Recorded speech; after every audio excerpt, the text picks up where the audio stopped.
नमस्कार, मैं रवीश कुमार। किसान भले ही तय करते हों कि दिल्ली में किसकी सरकार होगी, लेकिन आज उस दिल्ली में किसान प्रवेश नहीं कर सके। किसान केंद्र सरकार के बनाए 3 कृषि कानूनों की वापसी की मांग कर रहे थे। महामारी की चिंता तो वाजिब है ही, लेकिन इसी महामारी में अनेक उदाहरण आपके सामने आए जब राजनीतिक दल खुलकर रैलियां करते रहे, नियमों की धज्जियां उड़ती रहीं। किसान दिल्ली ना आ सके, इसके लिए दिल्ली की सीमाओं को ही सील नहीं किया गया, बल्कि दिल्ली से सटे राज्यों की सीमाएं भी सील कर दी गईं। जैसे पंजाब और हरियाणा, हरियाणा और दिल्ली, यूपी और दिल्ली की सीमाएं आज किसानों के लिए बंद हो गई। दिल्ली किसानों से दूर हो गई।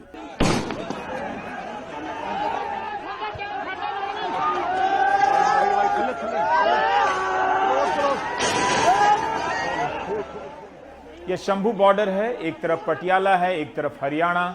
यहां से पंजाब के किसानों को हरियाणा में घुसने के लिए काफी मशक्कत करनी पड़ी। आंसू गैस के धुओं का सामना करना पड़ा।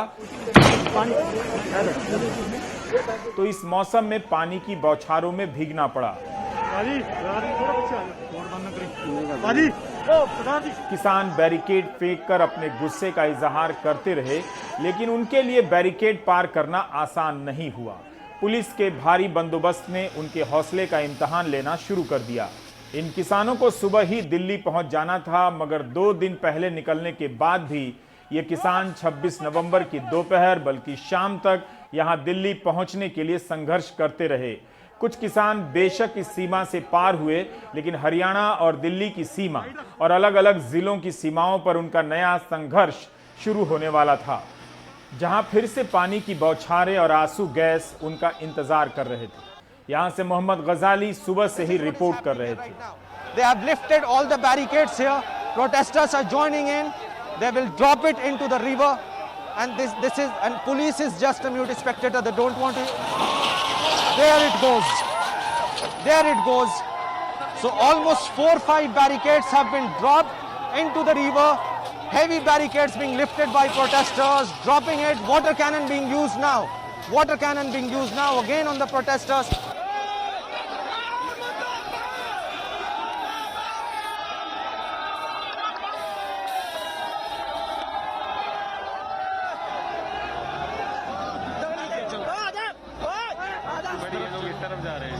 नदी के ऊपर ये पुल है जो अब मेरे लेफ्ट की तरफ, इस तरफ जो है, जिस तरफ के विजुअल्स आप देख रहे हैं, पंजाब का पटियाला जिला है जिधर से किसान आ रहे हैं, और इधर दाएं की तरफ ये हरियाणा का अंबाला जिला है जिधर से पुलिस ने इनको बहुत देर तक रोका हुआ था। लेकिन फिलहाल यहाँ पर कितने ही बैरिकेड थे, उनको उठाकर किसानों ने नीचे घग्गर नदी में पानी में फेंक दिया।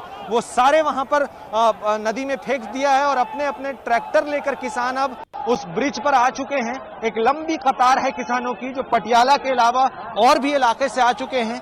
हालांकि हरियाणा पुलिस ने सुबह में या पिछले 1 घंटे में कई बार टीयर गैस शेल यानी आंसू गैस का भी यूज किया, वाटर कैनन का भी यूज किया, लेकिन देख सकते हैं आप पंजाब के किसान जो हैं फिलहाल डटे हुए हैं। जिस तरह से कल हरियाणा के किसानों ने अंबाला और कुरुक्षेत्र और करनाल में बैरिकेड तोड़कर आगे बढ़ने के लिए वो बिल्कुल जद्दोजहद करते रहे, उसी तरह यहाँ पर पंजाब के किसान भी इस पूरे ब्रिज पर भरे पड़े हैं। और दूसरी तरफ हरियाणा पुलिस की जो है वो अनाउंसमेंट हो रही है कि वो किसानों से ये कह रहे हैं कि आप शांतिपूर्वक यहाँ पर विरोध प्रदर्शन कर भी रहे हैं तो शांतिपूर्वक करें और वापस लौट जाएं, क्योंकि हरियाणा में आपका प्रवेश जो है वो निषेध है कानून व्यवस्था को देखते हुए।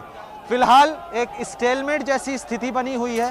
किसान जो हैं वो डटे हुए हैं, क्योंकि जब उनको एक ये भी पता है बात कि जब कल हरियाणा में किसान बैरिकेड तोड़कर आगे जा सकते हैं तो वो खुद पंजाब के किसान वो क्यों नहीं कर सकते। तो फिलहाल वही नज़ारा है यहाँ पर कि किसान अब ब्रिज पर पहले खुद खड़े थे, पूरी बैरिकेडिंग तोड़ चुके हैं। अब ये नहीं पता चल रहा कि कौन सा इलाका पंजाब का है या कौन सा इलाका हरियाणा का है, क्योंकि बैरिकेडिंग हटा दी गई है। लेकिन किसानों ने उम्मीद नहीं छोड़ी। ये ठंड में भीगने के बाद भी संघर्ष करते रहे। दोपहर के 2 बजने वाले थे, मगर वे अंबाला ही पहुंच सके। वहां बैरिकेड का अंबार था। किसानों का कहना था कि आंदोलन की तारीख तो पहले से तय थी, फिर इस तरह से क्यों रोका गया। पुलिस जो है हरियाणा की, पहले उन्होंने कई तरह के तरीके अपनाए कि कैसे उनको रोका जाए। तो सड़क पे बड़ी बड़ी जो ट्रक और ट्रॉली होती है उसको लगा दिया गया। उसके बाद पंजाब के किसान फिर भी नहीं रुके, उन्होंने बैरिकेड तोड़ने की कोशिश की तो उनके ऊपर वाटर कैनन और आंसू गैस भी छोड़े गए। लेकिन हैरानगी की बात है कि मैंने पहली बार देखा है कि इस टेम्परेचर में, इस मौसम में पंजाब के किसान डटे रहे। और जिस तरह से कल हरियाणा में किसानों ने अंबाला, कुरुक्षेत्र और करनाल में पुलिस के वाटर कैनन को फेस करते हुए आगे बढ़ते रहे, तो आज पंजाब के भी किसान जो हैं बहुत देर वहां पर डटे रहे।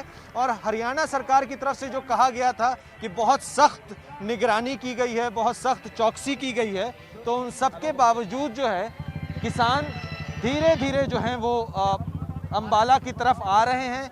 पुलिस की मौजूदगी है, आरएएफ की मौजूदगी थी, कई टीयर गैस शेल छोड़े गए, लेकिन धीरे धीरे करीब 8 से 9 हजार किसान जो हैं वो इस इलाके में हैं। हंगामे में किसानों को हिंसक बताना आसान हो जाता है। पुलिस हमेशा शांति दूत नजर आती है। सुबह के वक्त की तस्वीरों से पता चल सकता है कि इस आंदोलन में किसान अपने परिवार के साथ निकला था, बैरिकेड फेंकने नहीं, पुलिस से टकराने नहीं। वही शंभू बॉर्डर, जहां कुछ देर पहले आपने आंसू गैस और पानी की बौछारों की तस्वीरें देखी, या 10 बजे सुबह का मंजर है, लंगर की तैयारी हो रही है। किसान जब देश को खिला सकता है तो खुद भी खा सकता है। शायद उसे पता था कि दिल्ली के लोग उसके लिए खाना लेकर नहीं निकलेंगे, दिल्ली पूरा थाना ही भेज देगी, इसलिए वो दिल्ली के लिए खाना बनाने का सामान लेकर निकले थे। ट्रैक्टर की ट्रॉलियों को तंबुओं से घर में बदल दिया। यह सोचकर निकला कि इस तरह से कई दिनों तक खाना बनाना पड़ सकता है। मीडिया में किसानों को लेकर दिखने वाला इमोशन आज दिखा है तो मुझे भी बताइएगा। वही जो जय जवान जय किसान के नाम पर इमोशनल होते हैं, क्या वे इन किसानों के लिए इमोशनल हैं कि इन्हें प्रदर्शन करने के संवैधानिक अधिकार से रोका जा रहा है, वो भी संविधान दिवस के दिन। ये है समुचे पंजाबियों की गल, समुचे किसानों की गल, समुचे मुलाजमान की गल। मतलब मेरा कहने का मतलब यह है कि इत्थे हर वर्ग जिहड़ा इस केंद्र की मोदी सरकार तो इन्ना दुखी हो चुका, क्योंकि जिहड़ा 90% पंजाब ही जिहड़ा अंदाता मत पैदा करके अन्न दिंदा, ते अज उन्हों ही जिहड़ी मोदी सरकार है रोलण लई जा रही है। इन्हां दी जमीनां जिहड़ियां अडानी अवानी इन्हां को अपने आप ही बेचणियां पैणियां जदों सानूं MSP नहीं मिलना। इस करके अज समुचे पंजाब दे विच बच्चे तो लैके बजुर्ग तक साडीआं भैणां मावां बीबीआं साडे विच सारियां शामिल है। असीं मोदी सरकार नूं इस बैरियर तो चेतावनी दिंदे आ, भावें सानूं 6 महीने लगे राशन असीं नाल लैके आए हैं, ਅਸੀਂ उन चर भजना नहीं मैदान के विचों जिन्ने चर जित हासिल नहीं करके जाते। किसानों को अंदाजा हो गया होगा कि मैदान से भागने का मौका नहीं मिलेगा, क्योंकि उन्हें रामलीला मैदान पहुंचने ही नहीं दिया जाएगा। 26 नवंबर का सारा दिन पुलिस से जूझते जूझते सड़क पर ही निकल गया। अब हम आपको हरियाणा दिल्ली की एक सीमा पर ले जाना चाहते हैं, यह दिखाने के लिए कि आज किसानों के लिए दिल्ली कितनी दूर हो गई थी। पहले आप दिल्ली पुलिस के डीसीपी इंगित प्रताप सिंह का इंटरव्यू सुनिए। हम लोगों ने कल से गुड़गांव पुलिस से, हरियाणा पुलिस से अपना संपर्क बनाया हुआ है, लाइजन बनाया हुआ है, और बॉर्डर के उस तरफ भी उनकी चेकिंग हो रही है, इस तरफ हमारी चेकिंग हो रही है। जितने पब्लिक व्हीकल्स हैं, पब्लिक ट्रांसपोर्ट हैं, बसेज हो गई, ऑटो हो गया, टैक्सीज हो गई, जिनमें पंजाब हरियाणा वगैरह का नंबर है, उनको थॉरोली चेक किया जा रहा है। और इसके अलावा यहाँ पे आउटसाइड फोर्स का काफ़ी डिप्लॉयमेंट है। आदेश यही है कि इनको आगे ना जाने दिया जाए, क्योंकि कोरोना के उसमें, और अगर कोई कुछ ऐसा होगा तो हम लोग उनको कानूनी कार्रवाई करेंगे। सर, ये आपने जो मेन जो रोड्स हैं जो दिल्ली जाती हैं वो तो ब्लॉक्ड हैं, लेकिन कई छोटे छोटे रास्ते भी हैं पीछे से, क्योंकि जो किसान नेता हैं वो ये कह रहे हैं किसी तरीके से आप छोटे रास्तों से पहुँचें। ज़रूरी नहीं कि पंजाब हरियाणा से आएँ, हो सकता है कि लोकल कुछ फार्मर्स बॉडी हैं, उनके लिए, उन लोगों के लिए उन रास्तों के लिए क्या प्रिपरेशन है आपकी?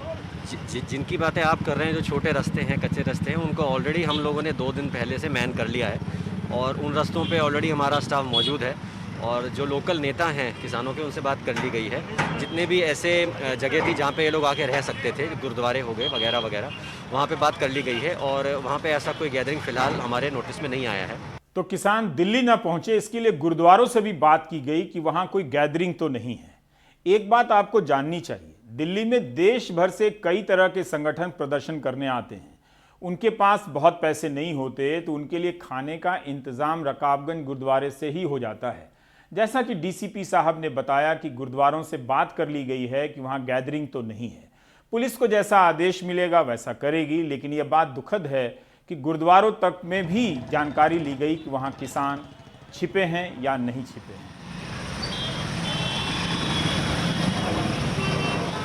गुरुग्राम से पुलिस बंदोबस्त के जो डिटेल मिले हैं और जो तस्वीरें आई हैं उसे देखकर आप अंदाजा लगा सकते हैं कि पुलिस की बनाई इस दीवार को फांदकर दिल्ली आना किसानों के लिए आसान नहीं था। गुरुग्राम पुलिस ने शहर से लेकर गांव तक में कई नाके लगा दिए और वहां सैकड़ों की संख्या में पुलिस बल की तैनाती कर दी गई। 7 नाकों पर वरिष्ठ अधिकारी तैनात किए गए सुपरवाइजर बनाकर। कापड़ीवास बॉर्डर और पचगांव चौक पर डीसीपी साउथ धीरज सेतिया तैनात थे। केएमपी पर गुरुग्राम नूह बॉर्डर और बार गुर्जर पर भी डीसीपी मानेसर नीतिका गहलोत तैनात की गई। सिरहोल दिल्ली बॉर्डर पर डीसीपी वेस्ट दीपक सहारन को तैनात किया गया। पचगांव मोहम्मदपुर अहिर रोड पर होटल वेस्टर्न कंट्री क्लब के निकट पड़ने वाले बॉर्डर पर भी डीसीपी मानेसर नीतिका गहलोत को तैनात किया गया। सभी जगहों पर प्रशासन की तरफ से ड्यूटी मजिस्ट्रेट लगाए गए, वीडियोग्राफी के आदेश दिए गए। सभी मोर्चे पर आंसू गैस की 2-2 गाड़ियां तैनात थी। ब्रजवाहन, फायर ब्रिगेड, क्रेन, एम्बुलेंस भी मौके पर मौजूद। सूचनाएं अभी खत्म नहीं हुई है दर्शकों। 3 रिजर्व पुलिस बल एंटी रायट उपकरणों के साथ मौजूद थे। इसके अलावा 2 रिजर्व पुलिस बल दंगा विरोधी उपकरणों के साथ तैयार रहने के लिए कहा गया था। हमारे सहयोगी सौरभ शुक्ला दिल्ली हरियाणा बॉर्डर पर मौजूद थे। उन्होंने जो देखा वो इस तरह से है। हम इस वक्त हरियाणा दिल्ली बॉर्डर यानी हरियाणा के गुरुग्राम दिल्ली बॉर्डर पर मौजूद हैं। आप देखेंगे यहाँ पर तमाम हरियाणा पुलिस के जवान तैनात हैं। सुबह से ही यहाँ पर तमाम गाड़ियों की चेकिंग की जा रही है। गाड़ियों में देखा जा रहा है कि कहीं कोई किसान दिल्ली तो नहीं घुस जाए, क्योंकि दिल्ली में किसानों के प्रदर्शन पर रोक लगा दी गई है। आप देखेंगे दिल्ली पुलिस के भी यहाँ पर आगे आपको दाहिने हाथ पर दिल्ली पुलिस के जवान दिखाई देंगे जो कि वहाँ पर खड़े हुए हैं। और आगे भी आपको देखेंगे कि यहाँ पर अगर यहाँ से कोई निकल जाता है तो आगे भी बैरिकेड लगा के उनको रोका जा रहा है। और खासकर उन गाड़ियों की चेकिंग ज़्यादा की जा रही है जिन गाड़ियों का नंबर हरियाणा का है और पंजाब का है। उनके नंबर्स भी नोट किए जा रहे हैं। आप देखेंगे यहाँ पर आगे चलते जाएंगे तो आपको यहाँ पर देखिए, यहाँ पर इन गाड़ियों को देखा जा रहा है। क्या इनमें पुलिस वाला, क्या इसमें कोई किसान तो नहीं बैठा है, आप देखेंगे। और यही वजह है कि घंटों का जाम है दिल्ली हरियाणा बॉर्डर पर। पंजाब से किसान यह सोचकर चले थे कि 6 महीने लग जाएं, मगर दिल्ली पहुंचकर मानेंगे। पहले ही दिन दिल्ली पहुंचना इतना मुश्किल हो गया। 6 अक्टूबर को इसी तरह पंजाब हरियाणा सीमा पर राहुल गांधी को रोका गया था। राहुल गांधी पंजाब में केंद्र के 3 कृषि कानूनों के विरोध के बाद सड़क के रास्ते हरियाणा आ रहे थे। हरियाणा की सीमा पर रोका गया तो उन्होंने ट्वीट कर दिया कि यहां 5000 घंटे इंतजार करने के लिए तैयार हूं। उसके कुछ घंटे बाद राहुल को इजाजत मिल गई। किसानों ने तो 6 महीने तक प्रदर्शन की बात कही, मगर दिल्ली आने की इजाजत नहीं मिली। अब आपको सोनीपत के करीब दिल्ली हरियाणा बॉर्डर पर ले जाना चाहता हूं, जिसे सिंधु बॉर्डर कहते हैं। यहां पर हमारे सहयोगी अरुण सिंह मौजूद थे। दिल्ली हरियाणा बॉर्डर पर पहले पंजाब की गाड़ियों को रोका जा रहा था, उसके बाद हर तरह की गाड़ी को रोककर चेकिंग होने लगी। पुलिस ने रैली और धरना के खिलाफ चेतावनी के नोटिस लगा दिए। संघर्ष की आशंका में पुलिस बल प्रोटेक्टिव गियर में थे। ब्रजवाहन से लेकर वाटर कैनन तक सबकी तैनाती थी। मेरे इस तरफ आप देख रहे हैं ये सीआईएसएफ और बीएसएफ के जवान हैं। दिल्ली पुलिस भी है यहाँ पर। डीसीपी आउटर नॉर्थ डिस्ट्रिक्ट यहाँ पर है, एडिशनल कमिश्नर यहाँ पर हैं। एक चेतावनी अभी यहाँ लगा दी गई है। आप सभी को सूचित किया जाता है कि कोविड-19 महामारी के कारण डीडीएमए द्वारा जारी दिशा निर्देशों के अनुसार इस क्षेत्र में किसी भी प्रकार की कोई भी रैली, धरना तो प्रदर्शन करना सख्त मना है। तो ये दिल्ली पुलिस लगातार यही कहती आई है और यही एक बड़ा कारण दिल्ली पुलिस की तरफ से दिया गया है। लेकिन अब जैसे ही आप ये बैरिकेड जो है वो क्रॉस करते हैं, उसके बाद इस तरफ देखिए, ये एक लंबी कतार यहाँ पर आपको नज़र आ रही है और इन सभी जवानों को यहाँ तैनात किया गया है। उसके साथ साथ उनके पीछे जो वाहन आपको नज़र आ रहे हैं, एक वज्र वाहन है जो राइट कंट्रोल व्हीकल है, इसके साथ साथ एक फायर एक्सटिंग्विशर भी है, वाटर कैनन व्हीकल भी वहाँ पर नज़र आ रहा है और अलग अलग तरह की फोर्सेस यहाँ पर है। अच्छा, हर किसी ने प्रोटेक्टिव गियर पहने हुए हैं, हेलमेट्स हैं, स्टिक्स हैं उनके पास। तो पूरी प्रोटेक्टिव गियर के साथ यहाँ जो फोर्स है वो तैनात है। इस बीच हमारे सहयोगी सौरभ शुक्ला उन अनाम रास्तों पर पहुंच गए जिनसे होकर दिल्ली आने की गुंजाइश बची थी। ऐसा किसानों को लगा होगा कि हाईवे से नहीं तो यहां वहां से निकलकर दिल्ली पहुंच जाएंगे। लेकिन पुलिस को पता था, इसलिए उन छोटे रास्तों को ट्रक लगाकर बंद कर दिया गया ताकि किसान पैदल भी ना जा सकें। यहाँ पर जो पतली सकरी गलियाँ हैं वहाँ पर ही पुलिस बल मौजूद है, जो कि देख रहा है कि कहीं इन सकरी गलियों से, इन पतली गलियों से किसान दिल्ली ना पहुंच जाएं, इसीलिए इनको यहाँ तैनात किया गया। आप देखेंगे इनके हाथ में इंसास राइफल भी है, वो देख भी रहे हैं कहाँ से आ रहे हो, तमाम लोगों से पूछताछ भी कर रहे हैं, और ख़ास कर उन लोगों से, उन गाड़ियों से जिनका नंबर हरियाणा का। देखिए यहाँ से ट्रैक्टर ट्रॉली तो आना मुश्किल है, लेकिन जो साइकिल मोटरसाइकिल से ना आ जाएं उनकी भी निगरानी की जा रही है। दिल्ली पुलिस के ये जवान हैं। ये बॉर्डर के कापासेड़ा इलाका है, वहाँ की एक गली की तस्वीर है। इसके अलावा बहुत सारी गलियों पर जो हाईवे के पास है वहाँ ट्रक लगा दिए गए हैं ताकि आगे ना आ पाएँ। कहाँ तो आज किसानों पर कवरेज होना चाहिए था और उन्हें दिखाई देना था, मगर हो रहा है पुलिस का कवरेज। हर वीडियो में पुलिस ज़्यादा दिखाई दे रही है। एक बार जनता को रोकने का जो विचार राज्य का हिस्सा बनता है वो हमेशा के लिए बन जाता है। इस साधारण से लगने वाले वाक्य को समझने के लिए आपको 30 अप्रैल के प्राइम टाइम का एक छोटा सा हिस्सा दिखाना चाहता हूं। सोनीपत के खरखौदा में गड्ढे खोद दिए गए, जो आप देख रहे हैं। अच्छी भली सड़क में गड्ढे इसलिए खोदे गए ताकि दिल्ली से काम करने वाले कर्मचारी हरियाणा ना आ सकें और उनके आने से हरियाणा में कोरोना का संक्रमण ना फैले। जेसीबी लगाकर पक्की सड़क खोद दी गई थी। आप भूल गए होंगे, मगर राज्य को यह कारगर तरीका याद रहा। किसानों को दिल्ली पहुंचने से रोकने के लिए हरियाणा सरकार तब नहीं चाहती थी कि कोरोना के कारण दिल्ली के लोग उसकी सीमा में आए। आज दिल्ली की पुलिस और हरियाणा की पुलिस दोनों नहीं चाहती थी कि किसान उनकी सीमा में आ सकें। किसानों ने दिल्ली और हरियाणा की पुलिस को एक कर दिया और इसी के साथ किसानों और कोरोना के बीच का फर्क मिट गया। ये आज की तस्वीर है। हरियाणा के सड़कों पर बड़े बड़े गड्ढे खोद दिए गए हैं ताकि किसान दिल्ली ना पहुंच सके। सड़क अगर समतल नहीं होगी तो किसानों की रफ्तार धीमी हो जाएगी। पंजाब के किसानों को करनाल तक पहुंचने से रोकने के लिए ये तरीका अपनाया गया है, गड्ढे खोदकर रोकने का तरीका।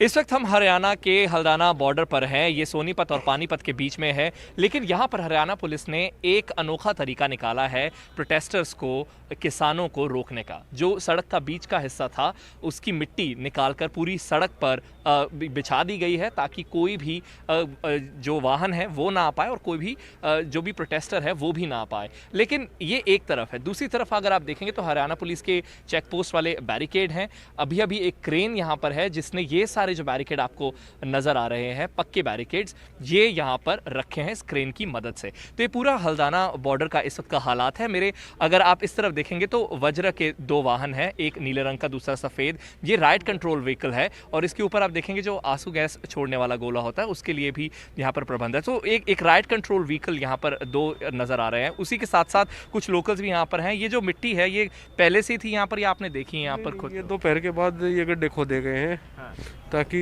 आने जाने में जो है उनको रोकने के लिए आसानी हो सके। किसान ਜਿਹੜਾ ਕਿੱਲੇ ਦਾ ਬੀਜ ਕਿੰਨਾ ਪੈਂਦਾ ਕਣਕ ਦਾ, ਝੋਨਾ ਜੀਰੀ ਕਦੋਂ ਬੀਜਣੀ ਤੇ ਕਿੰਨੇ ਚਿਰ ਬਾਅਦ ਪੁੱਟ ਕੇ ਲਾਉਣੀ ਤੇ ਕਿੱਲੇ ਦਾ ਕਮਾਦ ਦਾ ਵੀ ਕਿੰਨਾ ਪੈਂਦਾ। ਜਾਓ ਤੋਮਰ ਸਾਹਿਬ ਦਾ ਕੋਈ ਕੇਂਦਰੀ ਮੰਤਰੀ ਦੱਸ ਦੇ ਵੀ ਕਿੰਨਾ ਬੀਜ ਪੈਂਦਾ ਕਣਕ ਦਾ, ਝੋਨੇ ਦਾ। ਜਾਓ ਜੋ ਕੋ ਆਪਾਂ ਮੰਨਣ ਤਿਆਰ ਹੈ।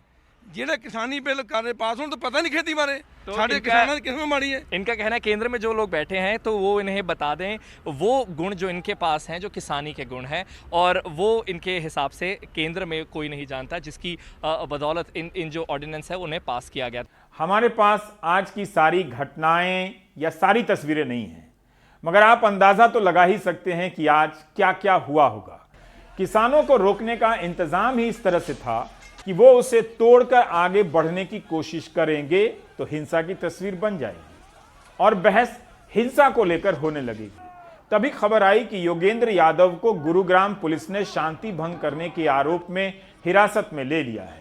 योगेंद्र गुरुग्राम से दिल्ली आ रहे थे, उनके साथ कई किसान भी रोक दिए गए। पुलिस वाले कह रहे हैं कि मैं शांति व्यवस्था भंग कर रहा हूं। मैंने कहा भाई कहां शांति व्यवस्था भंग कर रहे हैं, हम तो सड़क के किनारे पे हैं। यहां हम दिल्ली जयपुर हाईवे का जो बिलासपुर जगह है उसके राठीवास मोड़ के ऊपर हैं। हम अलग अलग 6 दिशाओं से किसान यहाँ पे आ रहे थे शांतिपूर्वक तरीके से दिल्ली एक मोर्चे की तरफ जाने के लिए। पुलिस ने मेरे को और कुछ साथियों को इस पॉइंट पे इंटरसेप्ट कर लिया। हमारे बाकी साथी 6 अलग दिशाओं से आ रहे थे, वो अलग अलग जगह पे बिखर गए हैं और पुलिस हमें कह रही है हम शांति व्यवस्था को भंग कर रहे हैं। मैं पूछना चाहता हूँ आज संविधान दिवस है, कौन सी शांति व्यवस्था भंग हो रही है? ट्रैक्टर के ऊपर किसान दिल्ली की तरफ जाने की कोशिश कर रहे हैं, ये कौन सी शांति व्यवस्था भंग हो रही है? बिल्कुल साफ है कि किसानों के खिलाफ बिना उनके मांगे, बिना उनके चाहे, बिना उनसे राय किए जो कानून थोपे जा रहे हैं, अब उसका विरोध करने का अधिकार भी इस देश में नहीं बचा। एक व्यक्ति ने कहा कि किसान के खेतों में पहुंचाने के लिए पानी नहीं है, मगर उन्हें दिल्ली आने से रोकने के लिए पानी की बौछारों की कोई कमी नहीं है। उत्तर प्रदेश से किसान भी दिल्ली ना आ सके, इसके लिए भी सुरक्षा में कोई कमी नहीं की गई। नेशनल हाईवे 24 पर एक दिन पहले से ही पुलिस बल की तैनाती कर दी गई थी ताकि यूपी से किसान दिल्ली ना आ सके। कई जगहों से किसानों के रोके जाने की खबरें आती रही। यूपी के संभल में जब भारतीय किसान यूनियन ब्रैकेट में असली के नेता और कार्यकर्ता दिल्ली के लिए निकले तो उन्हें रोका गया। चौधरी सराय चौराहे पर समझाइश का लंबा दौर चला और किसानों को हिरासत में लेने की खबर आई। मेधा पाटकर आगरा के पास रोक दी गईं। वे मध्य प्रदेश से अपना जत्था लेकर आ रही थीं। सरकार विरुद्ध जनता का ही विवाद है ना, तो विवाद सुलझाने के लिए संवाद होना चाहिए।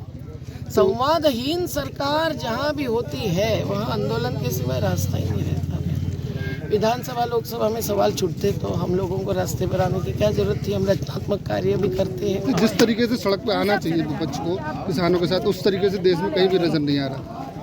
हाँ, वो तो अभी बोलेंगे, जब आंदोलन चोटी पर पहुंचेगा तब बोलते हैं राजनीतिक दल। और कुछ दल तो अपवाद है, उसके लिए है। अगर आप 2019 के लोकसभा और 2020 के बिहार चुनाव के नतीजे देखेंगे तो लगेगा कि किसान प्रधानमंत्री नरेंद्र मोदी और मुख्यमंत्री नीतीश कुमार के साथ हैं। ये सही भी है, ऐसा आगे के चुनाव में भी दिख सकता है। लेकिन क्या इसी के आधार पर किसानों को दिल्ली आने से रोकना उचित है? यह बात भी सही है कि देश का किसान साल के 6,000 रुपए सीधे खाते में पहुंचने के कारण नरेंद्र मोदी के नेतृत्व से खुश है। लेकिन यह भी तो सही है कि किसान फसल की लागत ना मिलने के कारण परेशान है। इन्हीं परेशानियों के बीच तीनों नए कानूनों ने उसकी आशंकाओं को गहरा कर दिया है। मार्च 2018 में महाराष्ट्र में किसानों का यह लॉन्ग मार्च काफी चर्चित हुआ था। मुंबई शहर के लोगों का दिल किसानों के अनुशासन को देखकर पिघल गया। उस साल महाराष्ट्र में 3 बड़े किसान आंदोलन हुए। इससे कुछ महीने पहले नवंबर 2017 में दिल्ली में किसान संसद हुई। देश के 25 राज्यों से 100 से अधिक किसान संगठनों के नेतृत्व में कई हजार किसान दिल्ली आए। अच्छी बात यह रही कि उन्हें रोकने के लिए देश की सीमाओं पर पुलिस बल की तैनाती नहीं की गई। हजारों की संख्या में किसान आए, उन्होंने सभा की, किसी प्रकार की शांति भंग नहीं की। मुंबई और दिल्ली में अपने प्रदर्शन का ऐसा शानदार ट्रैक रिकॉर्ड छोड़कर चले गए। उसके बाद भी इस बार उन्हें दिल्ली में पहुंचने से इस तरह रोका गया जैसे वे किसी दूसरे देश से भारत की सीमा में प्रवेश कर रहे हों। रवीश रंजन ने हापुड़ में किसानों से बात की है। हम क्या सोच रहे हैं कि यहाँ तो समर्थन मूल्य कागजों में कुछ डिक्लेयर होता, मंडी में जाकर जब माल लेना पहुँचते हैं तो मात्र 200 रुपये 250 रुपये मंडा ले में हमारे लोग। फिर समर्थन मूल्य कहाँ गया? पीछे देखा था कि इसमें पंजाब में 2400 रुपये कुंटल मूंजी बिकी, यहाँ 1600-1700 बिकी। अब तो समर्थन मूल्य होता तो जो पंजाब में बिक रही तो हमारी भी उसी रेट में बिकती है। यहाँ गेहूं की खरीद होती है। गेहूं की खरीद में हापुड़ में कुछ चंद गिने चुने लाला ऐसे हैं जिनके पास कट्टे पहुँच जाते हैं, वो लाला खरीदते हैं, वो उनसे कमीशन लेते हैं। हमारी को खरीदते हैं 2000 के बजाय 1500 को 1600 को। हम चना पैदा करता हूँ मैं। पिछले वर्ष मेरे पास 35 कुंटल चना हुआ। सरकारी रेट था 4700 रुपये समर्थन मूल्य, लेकिन हमारा बिका 3700 रुपये।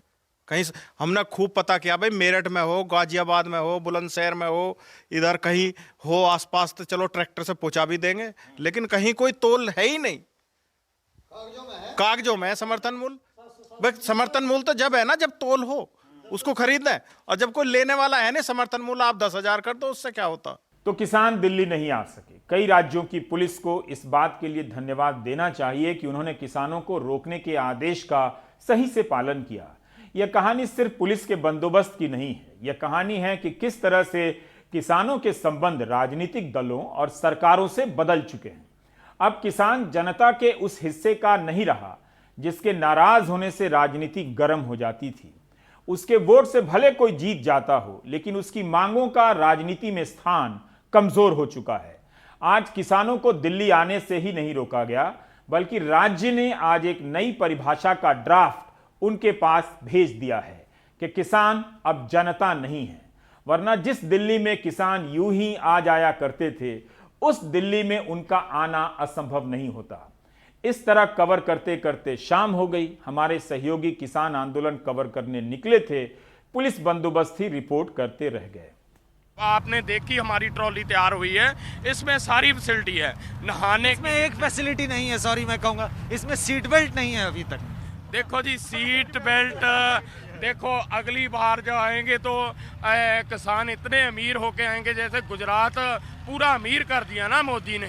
अगली बार जब किसान इनसे खुश होके आएंगे जो 70-72 सालों से राज किया ना, अगली बार जब किसानों को कोई दुविधा आई तो हम प्लेन से आएंगे और सीट बेल्ट बांध के आएंगे। आपसे प्रॉमिस करते हैं इस बात का। ਅਸੀਂ ਖੇਤੀ ਦੇ ਆਪਣੇ ਕੰਮ ਤੇ ਡਿਪੈਂਡ ਕਰਦੇ ਆ, ਸਾਡੀ ਲਾਈਫ, ਸਾਡੀ ਆਉਣ ਵਾਲੀ ਪੀੜ੍ਹੀ ਹੈ ਨਾ, ਤੇ ਉਹ ਸਾਨੂੰ ਆਲਰੇਡੀ ਕਹਿੰਦੇ ਆ ਵੀ ਤੁਸੀਂ ਜਾਓ ਮੋਰਚਿਆਂ ਦਾ ਹਿੱਸਾ ਬਣੋ ਤਾਂ ਕਿ ਜਿਹੜੇ ਕਾਨੂੰਨ ਰੱਦ ਹੋ ਸਕਣ। ਸੋ ਉਹਨਾਂ ਨੇ ਸਾਨੂੰ ਸਵੇਰੇ ਰੋਟੀਆਂ ਬਣਵਾ ਕੇ ਸਾਨੂੰ ਦੇਤੀਆਂ, ਤੁਸੀਂ ਛਕੋ ਤੇ ਜਿੱਥੇ ਤੁਸੀਂ ਰੁਕਣਾ ਉੱਥੇ ਜਾ ਕੇ ਅਸੀਂ ਸਮਾਨ ਲਿਆਂਦਾ ਹੋਇਆ ਆ ਵੀ ਇੱਥੇ ਉੱਥੇ ਜਿੱਥੇ ਠਹਿਰਾਂਗੇ ਅਸੀਂ ਉੱਥੇ ਆਪਣਾ ਰਾਸ਼ਨ ਪਾਣੀ बनावांगे। और हाँ, सबसे बड़ी खबर तो मैंने आपको बताई ही नहीं। देश के कृषि मंत्री नरेंद्र सिंह तोमर ने किसानों से अपील की है कि वे अपना प्रदर्शन रोक दें। यह बात मुझे समझ में नहीं आई कि जब पुलिस किसानों को रोक ही रही थी तो कृषि मंत्री प्रदर्शन रोकने की अपील क्यों कर रहे थे। वैसे उन्होंने किसानों से कहा है कि 3 दिसंबर को आएं और उनसे बातचीत करें। ब्रेक के बाद कर्मचारियों और मजदूरों के संगठन के विरोध पर बात करेंगे जो आज के दिन हुआ है।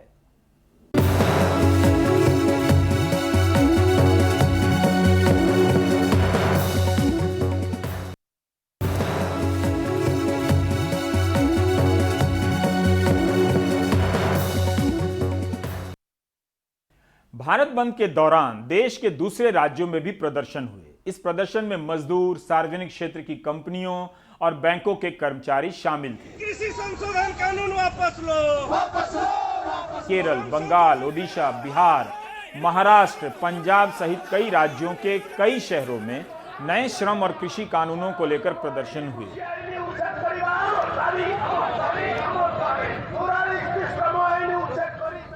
दिल्ली के जंतर मंतर पर भी मजदूर संगठन के नेता जमा हुए। इन संगठनों की मांग है कि मनरेगा की मजदूरी बढ़ाकर 600 रुपए की जाए, 100 दिन की जगह 200 दिन काम दिए जाएं और शहरों में मनरेगा लागू हो। आयकर न देने वाले सभी परिवारों को महीने का 7,500 रुपया मिले। सार्वजनिक क्षेत्र की कंपनियों का निजीकरण बंद हो, कोयला खदानों और रेलवे का निजीकरण ना हो, सभी को पेंशन मिले और पुरानी पेंशन स्कीम वापस लाई जाए। मजदूर संगठन तो दावा करते हैं कि 25 करोड़ कर्मचारी और मजदूर उनके आह्वान पर हड़ताल में शामिल हुए। राष्ट्रीय स्वयं संघ से जुड़ा भारतीय मजदूर संघ इस हड़ताल में शामिल नहीं हुआ। मजदूर संगठनों की मांग है कि केंद्र सरकार ने हाल में श्रम से संबंधित 4 सुधार के कानून बनाए, उसे वापस ले। जब ये पास किए गए तब भी इनका विरोध हुआ था। कहा गया था कि यह कानून मजदूरों के हक के खिलाफ है। ये बताया गया कि कानून हायर और फायर की पॉलिसी को बढ़ावा देते हैं, यानी नौकरी की सुरक्षा नहीं रहती।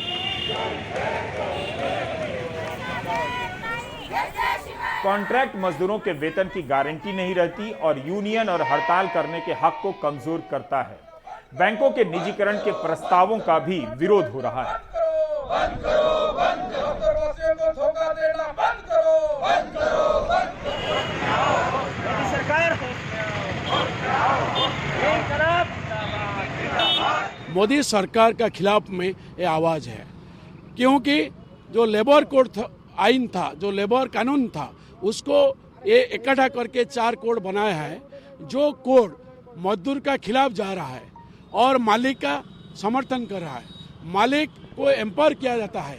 ये मोदी सरकार का पॉलिसी क्या है ना, इतना कानून आ रहा है अभी मजदूर कोई न्याय नहीं पाएगा। उत्तर प्रदेश ने भी 6 महीने के लिए इस्मा लगा दिया है ताकि मजदूर और कामगार प्रदर्शन या हड़ताल ना कर सकें। उत्तर प्रदेश ने मई में 3 साल के लिए राज्यों के 38 में से 35 लेबर लॉ को सस्पेंड कर दिया था। ये खबर आई थी। न्यूनतम मजदूरी कानून, वेतन भुगतान कानून, बोनस भुगतान कानून को सस्पेंड कर दिया था। ये चाहते हैं जो श्रम कोड को वापस लो, किसानों को खेती को खत्म करने के लिए जो 3 कानून लाया उसको वापस लो, सारे गरीब परिवार को 7,500 रुपया महीना जो इनकम सपोर्ट दो, सारे परिवार अभावी परिवारों को 10 केजी महीना एडिशनल रेशन दो। जब तक ये पैंडेमिक का लॉकडाउन ऐसा वातावरण बने रहे, उसको सब जिंदा रहने के लिए जो सरकार की जिम्मेदारी है। इन प्रदर्शनों में शामिल तमाम लोग आज एक बात पर विचार कर सकते हैं, अगर आप चाहें तो। क्या आपको अब भी लगता है कि आप जनता हैं? क्या अब भी आपको लगता है कि जनता होने के नाते आपका प्रभाव राजनीति और मीडिया पर है, मीडिया दिखा रहा है? अगर इसका जवाब ना में है तो इसका कारण ढूंढिए। अगर व्हाट्सएप यूनिवर्सिटी में लव जिहाद पर कोई मीम कम पड़ गया हो तो बताने में झिझकिए नहीं। व्हाट्सएप यूनिवर्सिटी ने अगर आपके साथियों की चेतना खत्म कर दी हो तो बाकी बची चेतना को खत्म करने के लिए कोई कमी मत कीजिए। अगले आंदोलन में मीम की मांग कीजिए, सैलरी पेंशन की मांग मत कीजिए। आप देख रहे थे प्राइम टाइम। नमस्कार।